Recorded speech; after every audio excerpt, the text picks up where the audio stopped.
Assalamualaikum Sobat Tirai Gaib. Salam jumpa di channel cerita horor. Di channel ini akan kami ajak kalian menelusuri dunia mistis yang tegang dan menyeramkan. Silahkan subscribe, like, komen, dan share. Serta nyalakan tombol loncengnya supaya kalian tidak ketinggalan cerita terbaru dari channel kami. Yang sudah subscribe semoga diberikan umur panjang, kesehatan dan berlimpah rezeki serta selamat dunia akhirat. Malam itu, angin dingin menusuk tulang di desa tepian angker. Rumah-rumah penduduk tampak sunyi, hanya diterangi lampu redup yang berpendar lemah di tengah gelapnya malam. Di ujung desa, sebuah rumah berdiri sendiri di tepi hutan lebat yang penuh misteri.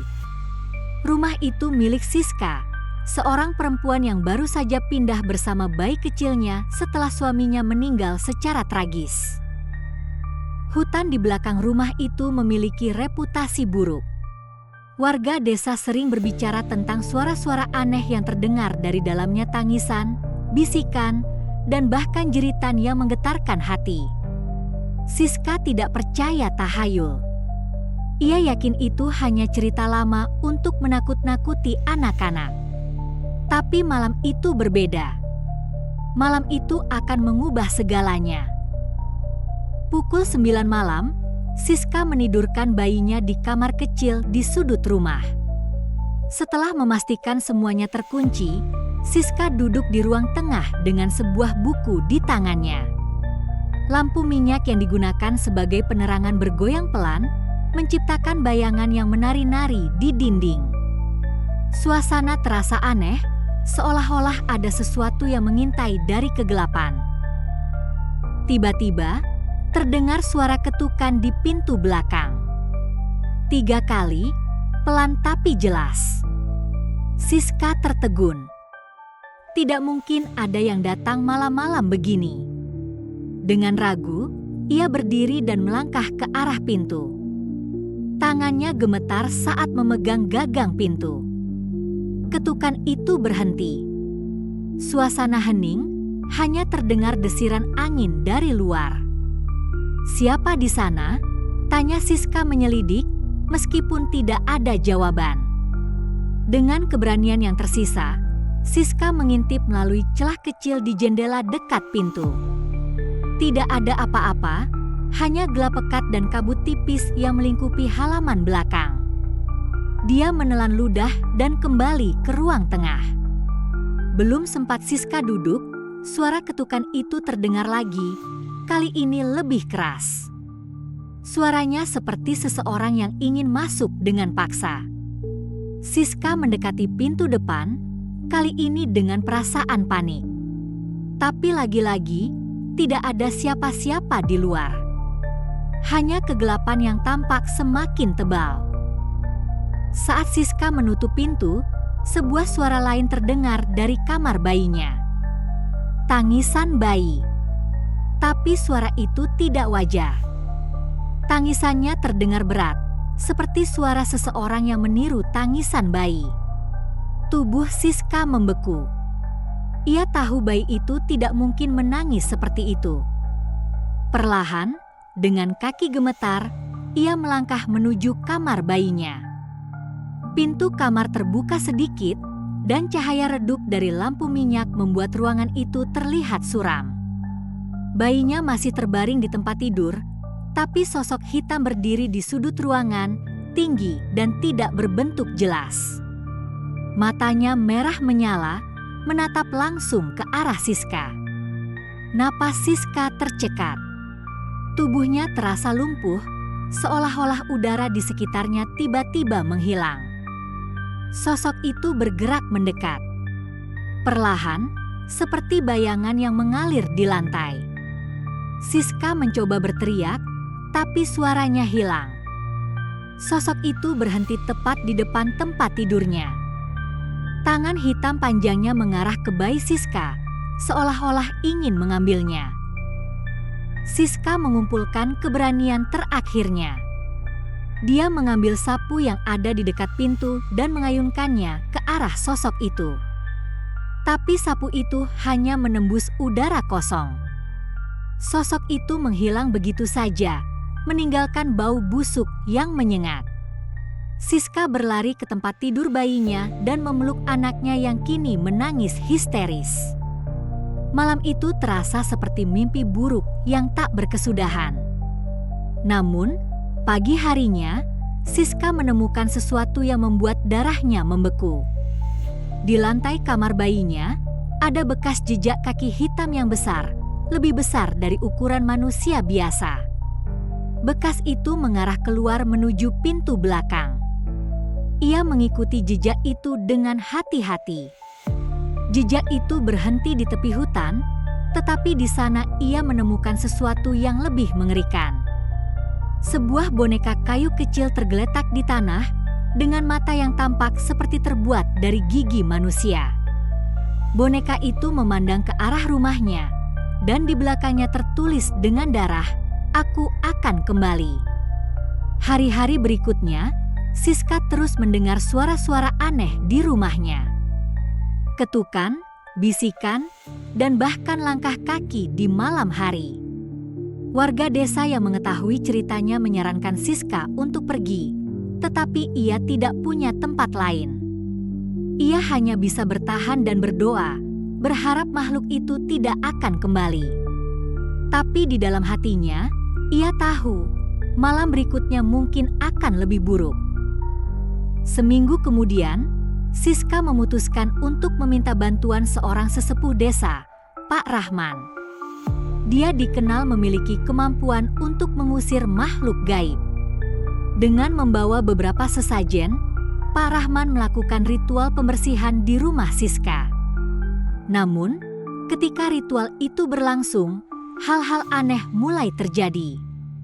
Lampu minyak padam tiba-tiba, dan suara langkah kaki terdengar dari arah dapur. "Tetap tenang," ujar Pak Rahman sambil melanjutkan doa-doanya. Tetapi bayangan hitam kembali muncul, kali ini di ruang tengah. Ia bergerak cepat menuju Siska, tetapi Pak Rahman melemparkan segenggam garam ke arahnya. Bayangan itu menghilang dengan jeritan yang menyayat telinga, meninggalkan bau busuk yang lebih tajam dari sebelumnya. Pak Rahman memperingatkan Siska bahwa makhluk itu bukan hanya sekadar arwah gentayangan, tetapi sesuatu yang lebih kuat. Dia menyarankan Siska untuk sementara waktu meninggalkan rumah itu. Namun, Siska merasa berat hati meninggalkan rumah yang penuh kenangan bersama suaminya. Malam berikutnya, ketakutan Siska menjadi kenyataan. Makhluk itu kembali, kali ini dengan wujud yang lebih mengerikan. Tubuhnya tinggi menjulang, dengan tangan yang berakhir pada cakar tajam. Matanya bersinar merah, dan dari mulutnya keluar suara geraman yang tidak manusiawi. Siska mencoba melindungi bayinya dengan tubuhnya sendiri, tetapi makhluk itu hanya tertawa. "Kau tidak bisa melarikan diri dariku," katanya dengan suara serak. Di saat yang sama, Pak Rahman kembali ke rumah Siska bersama beberapa penduduk desa. Mereka membawa obor dan terus melantunkan doa-doa. Ketika mereka masuk, makhluk itu berbalik dan menatap mereka dengan amarah. Suasana menjadi sangat mencekam. Pak Rahman melemparkan air suci ke arah makhluk itu, tetapi ia hanya mundur sedikit sebelum mengeluarkan jeritan yang menggema di seluruh rumah. Pertarungan antara Pak Rahman dan makhluk itu berlangsung lama. Doa-doa terus dilantunkan, sementara makhluk itu mencoba menyerang mereka. Akhirnya, dengan kekuatan terakhirnya, Pak Rahman berhasil mengurung makhluk itu dalam sebuah botol kaca yang telah diberi mantra khusus. Botol itu kemudian dikubur di hutan, jauh dari rumah Siska. Namun, peristiwa itu meninggalkan trauma mendalam bagi Siska. Ia memutuskan untuk meninggalkan desa itu bersama bayinya. Warga desa merasa lega, tetapi mereka juga khawatir. Mereka tahu, meskipun makhluk itu telah dikurung, kekuatannya mungkin masih ada di sekitar hutan. Dan siapapun yang tidak sengaja menemukannya, mungkin akan menghadapi kengerian yang sama seperti Siska. Namun, kisah itu tidak berhenti di sana. Beberapa bulan setelah Siska meninggalkan desa, seorang pemburu bernama Arman melintasi hutan tersebut. Dia mencari binatang buruan untuk dijual di pasar.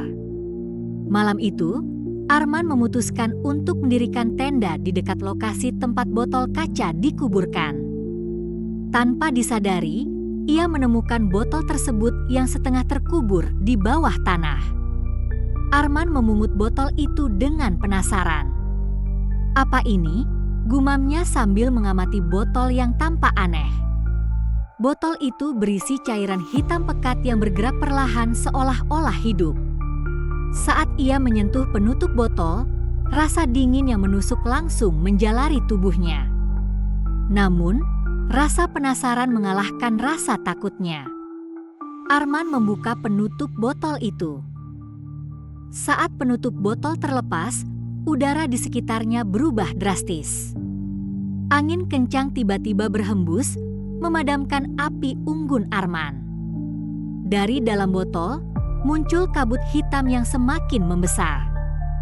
Kabut itu perlahan membentuk sosok tinggi besar dengan mata merah menyala.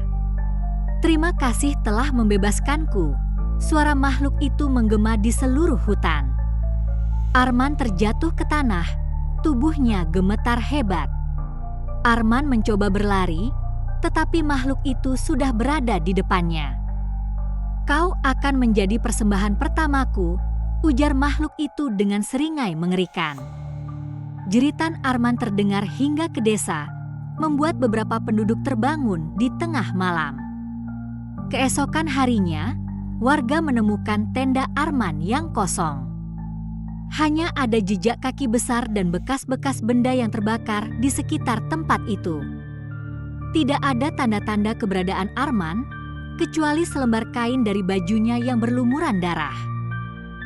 Sejak saat itu, warga desa kembali hidup dalam ketakutan. Makhluk itu kembali menguasai hutan, dan legenda tentang kengerian yang pernah hilang kini hidup kembali. Makhluk itu mulai menampakkan dirinya kepada mereka yang berani memasuki hutan pada malam hari. Penduduk desa sering melaporkan suara tangisan di malam hari, dan beberapa bahkan mengaku melihat sosok itu berdiri di pinggir desa, hanya dia mengamati rumah-rumah mereka.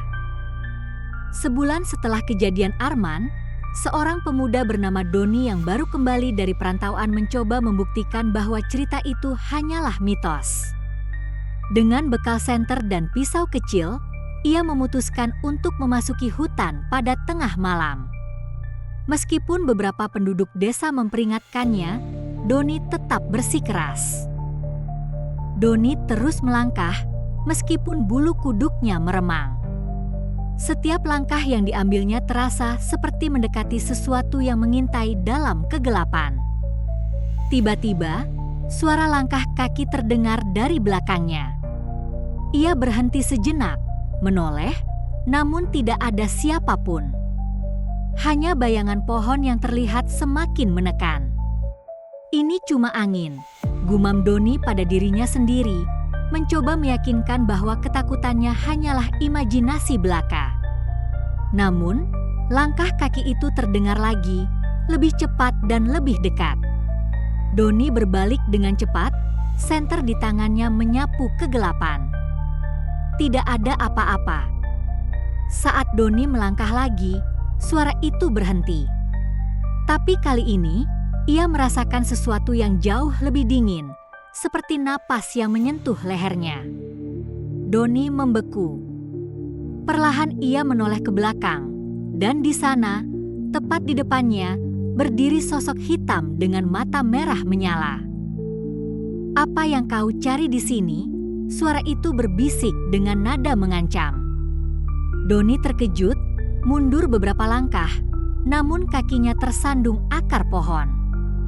Dia jatuh terjengkang. Sosok itu mendekat, tinggi dan mengerikan, dengan cakar panjang yang menyapu udara. "Aku tahu apa yang kau inginkan, kau ingin mati, bukan?" Makhluk itu tertawa serak dan menyeramkan. Doni berteriak dan mencoba bangkit, tetapi makhluk itu lebih cepat. Dalam sekejap, cakar panjangnya mencengkeram Doni, mengangkatnya ke udara. "Kau akan menjadi pesan bagi mereka yang berani menggangguku lagi," kata makhluk itu dengan suara gemuruh. Namun, sebelum makhluk itu sempat melakukan sesuatu, suara lantunan doa terdengar dari kejauhan. Makhluk itu mendesis kesakitan, melemparkan Doni ke tanah. Doni, meski terluka, melihat sekelompok warga desa yang dipimpin oleh Pak Rahman datang mendekat dengan obor dan sesajen. "Lepaskan dia, makhluk kegelapan," seru Pak Rahman. Ia mengangkat sebuah benda yang terlihat seperti jimat kuno yang bersinar terang. Cahaya itu tampak membakar makhluk tersebut, membuatnya mundur beberapa langkah. "Kalian tidak akan pernah menang dariku," makhluk itu meraung dengan amarah. Kabut hitam mulai berkumpul di sekelilingnya, membuat tubuhnya semakin besar. Pak Rahman segera menginstruksikan warga untuk membentuk lingkaran di sekitar makhluk itu.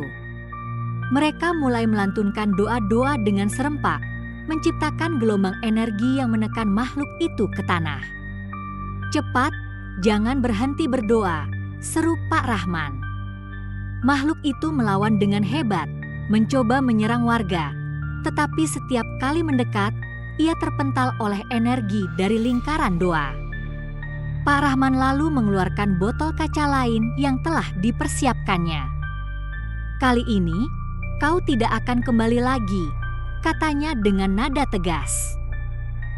Dengan gerakan cepat, Pak Rahman membuka botol itu dan melemparkan segenggam tanah suci ke arah makhluk tersebut. Makhluk itu berteriak kesakitan. Tubuhnya mulai menyusut menjadi kabut hitam pekat yang tersedot masuk ke dalam botol. Setelah makhluk itu sepenuhnya terperangkap, Pak Rahman menutup botol itu dengan rapat, membacakan mantra pengunci yang terakhir. Botol itu tampak bergetar beberapa saat sebelum akhirnya diam. Suasana hening. Warga desa saling memandang dengan perasaan lega bercampur ketakutan.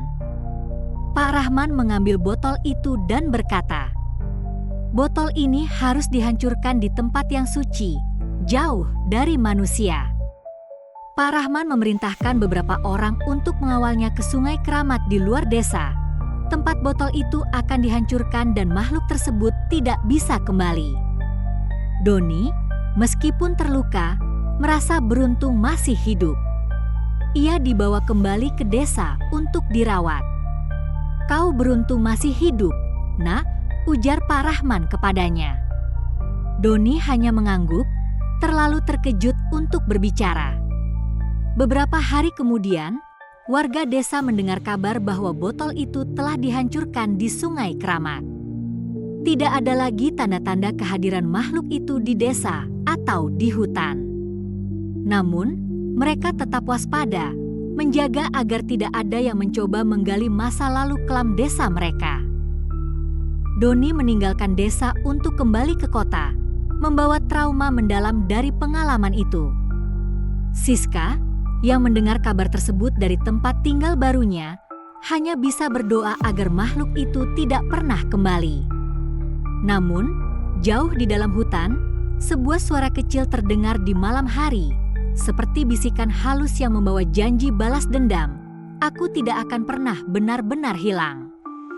Dari kisah ini, kita dapat mengambil pelajaran penting tentang keberanian dan kewaspadaan. Kadangkala, keberanian diperlukan untuk menghadapi hal-hal yang tidak kita pahami. Seperti Siska yang terus melindungi bayinya meskipun diteror oleh kekuatan gaib, hidup juga penuh dengan tantangan yang menguji keteguhan kita. Namun, keberanian juga harus diiringi dengan hikmat. Mencari bantuan seperti yang dilakukan Siska kepada Pak Rahman menunjukkan bahwa mengakui keterbatasan diri adalah langkah bijak menuju solusi. Selain itu, kisah ini mengajarkan pentingnya tidak meremehkan peringatan atau larangan yang memiliki dasar kuat, seperti halnya kisah makhluk di hutan yang diabaikan oleh Arman. Rasa penasaran tanpa batas seringkali menjadi pintu menuju bencana. Jadikan pengalaman ini sebagai pengingat untuk tetap rendah hati dan menghormati batasan yang ada, baik itu dalam kehidupan sehari-hari maupun dalam menghadapi sesuatu yang tidak sepenuhnya kita pahami. Terima kasih Sobat Tirai Gaib. Jangan lupa subscribe, like, komen dan share, serta nyalakan tombol loncengnya. Yang sudah subscribe semoga diberikan umur panjang, kesehatan dan berlimpah rejeki, serta selamat dunia akhirat.